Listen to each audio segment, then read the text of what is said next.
Bismillahirrahmanirrahim. Assalamualaikum warahmatullahi wabarakatuh. Syukur alhamdulillah kita bisa berjumpa lagi di channel ini. Sholawat dan salam selalu dan tetap tercurahkan kepada junjungan kita Nabi besar Muhammad SAW. Allahumma sholli ala Sayyidina Muhammad wa ala ali Sayyidina Muhammad. Harapan dan doa saya, semoga saudaraku semuanya selalu diberikan kesehatan, dilapangkan rezekinya, diampuni dosa-dosanya, dan dipanjangkan umurnya. Amin, amin, ya rabbal alamin. Sahabat beriman yang dirahmati Allah, doa adalah untayan kata yang terangkai indah, penuh makna, terangkat tinggi dan mulia karena keutamaannya.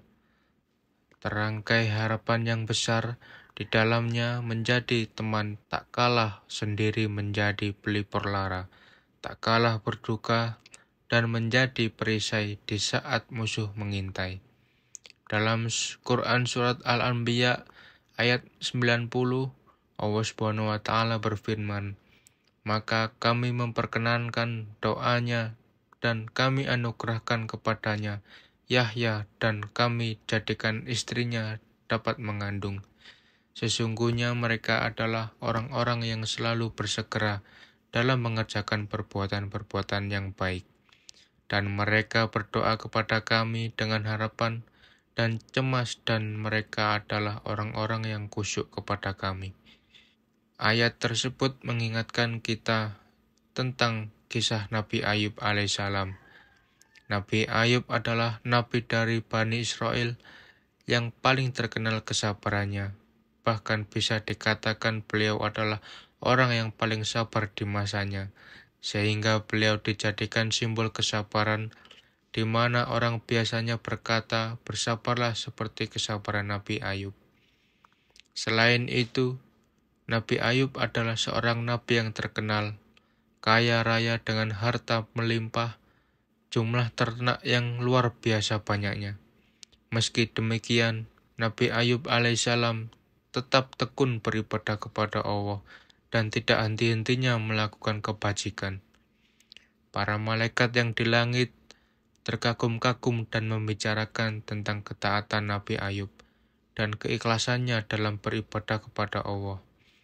Iblis yang mendengar pembicaraan para malaikat ini merasa iri dan ingin menjerumuskan Ayub agar menjadi orang yang tidak sabar dan celaka. Mula-mula iblis mencoba sendiri menggoda Nabi Ayub agar tersesat dan tidak bersyukur kepada Allah. Namun usahanya ini gagal. Nabi Ayub tak tergoyahkan. Iblis lalu menghadap kepada Allah agar ia diizinkan untuk menguji keikhlasan Nabi Ayub. Iblis berkata, "Wahai Tuhan, sesungguhnya Ayub senantiasa patuh dan berbakti kepadamu, senantiasa memujimu, tak lain hanyalah karena takut kehilangan kenikmatan yang telah Engkau berikan kepadanya. Karena ia ingin kekayaannya tetap terpelihara, semua ibadahnya bukan karena ikhlas cinta dan taat kepadamu. Andai kata ia terkena musibah dan keikhlasan harta benda serta anak-anak dan istrinya, belum tentu ia akan tetap taat dan ikhlas menyembahmu."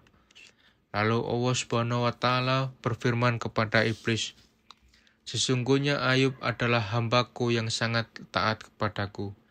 Ia seorang mukmin yang baik. Apabila ia lakukan untuk mendekatkan diri kepadaku adalah semata-mata didorong iman yang teguh kepadaku. Iman dan takwanya tak akan tergoyahkan hanya oleh perubahan keadaan duniawi. Cintanya kepadaku tak akan berkurang walaupun ditimpa musibah apapun yang melanda dirinya, karena ia yakin bahwa apa yang ia miliki adalah pemberianku yang sewaktu-waktu dapat aku cabut daripadanya, atau kujadikan berlipat ganda. Ia bersih dari segala tuduhan dan prasangkamu. Engkau tidak rela melihat hamba-hambaku anak cucu Adam berada di atas jalan yang lurus. Untuk menguji keteguhan hati Ayub dan keimanannya, pada takdirku kuizinkan kau menggoda dan mencoba memalingkan dariku. Kerahkan seluruh pembantu-pembantu untuk menggoda Ayub melalui harta dan keluarganya, cerai beraikan keluarganya yang rukun damai sejahtera. Itu lihatlah sampai di mana kemampuanmu mau untuk menyesatkan Ayub hambaku. Setelah itu, iblis dan pembantunya mulai menyerbu keimanan Nabi Ayub alaihissalam. Mula-mula, mereka membinasakan hewan ternak peliharaan Nabi Ayub. Disusul lumbung-lumbung gandum dan lahan pertaniannya dibakar hingga musnah. Iblis mengira Nabi Ayub alaihissalam akan berkeluh kesah setelah kehilangan ternak dan pertaniannya. Namun, ternyata Nabi Ayub alaihissalam tetap berhusnudon, berbaik sangka kepada Allah. Segalanya ia pasrahkan kepada Allah. Harta adalah titipan Allah yang sewaktu-waktu dapat saja diambil kembali. Merasa gagal, iblis mendatangi putra-putri Nabi Ayub alaihissalam yang sedang berada di sebuah gedung yang besar dan megah. Mereka menggoyang-goyangkan tiang-tiang gedung, sehingga gedung itu roboh dan membuat anak-anak Nabi Ayub alaihissalam yang berada di dalamnya meninggal dunia.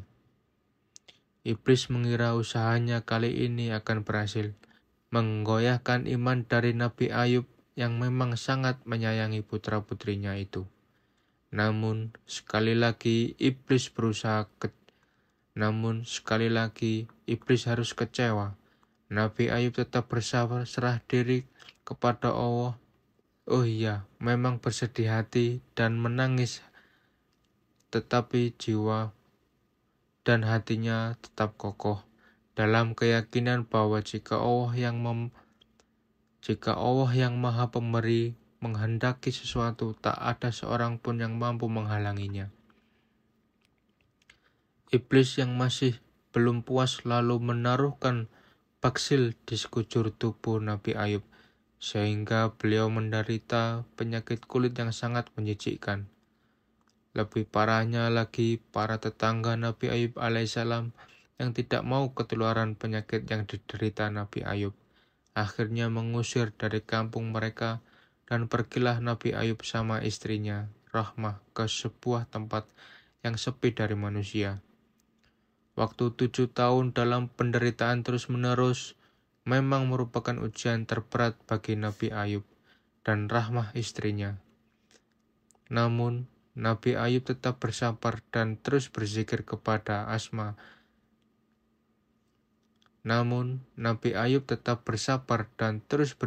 Menyebut Asma Allah.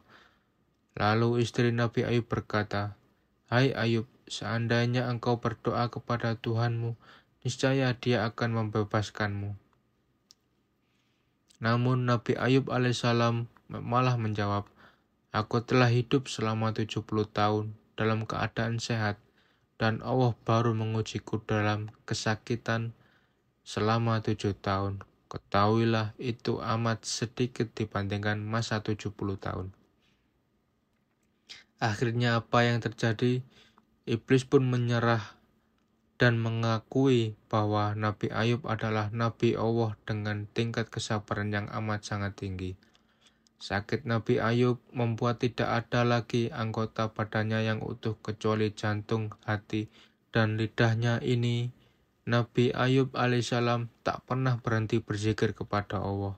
Sampai suatu ketika, lantunan zikir Nabi Ayub dijawab oleh Allah. Lalu Allah berfirman, "Hantamkanlah kakimu ke tanah. Dari situ akan memancar air yang dengannya kau akan sembuh dari penyakitmu. Kesehatanmu akan pulih jika kau mempergunakannya untuk minum dan mandi." Sahabat beriman, zikir masyhur apa yang dibaca Nabi Ayub? Allahumma ani masyani madduru wa anta arhamur rahimin.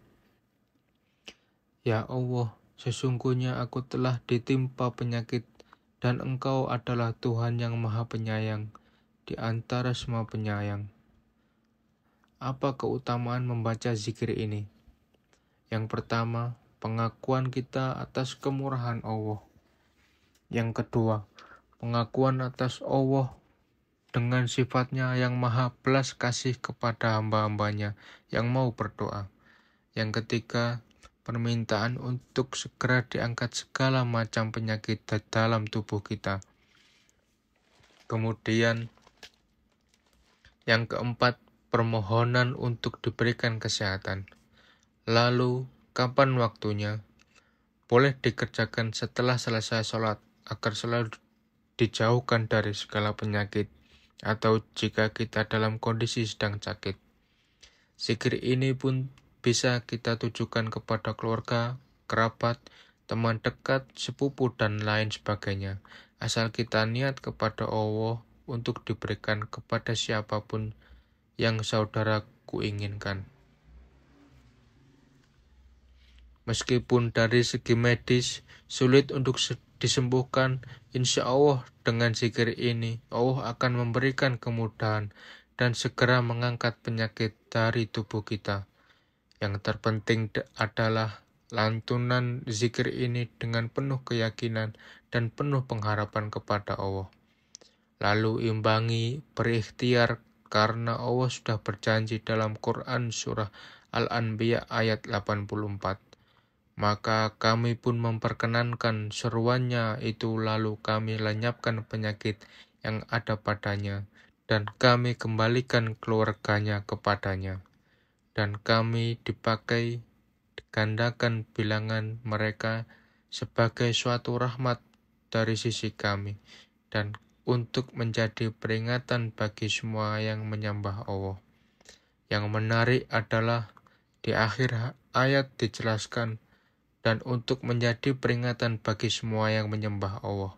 Artinya adalah siapa yang mengamalkan zikir ini dengan penuh pengharapan kepada Allah, maka akan disembuhkan penyakitnya, dan janji Allah adalah suatu kebenaran. Semoga video ini bermanfaat untuk kita semua. Wassalamualaikum warahmatullahi wabarakatuh.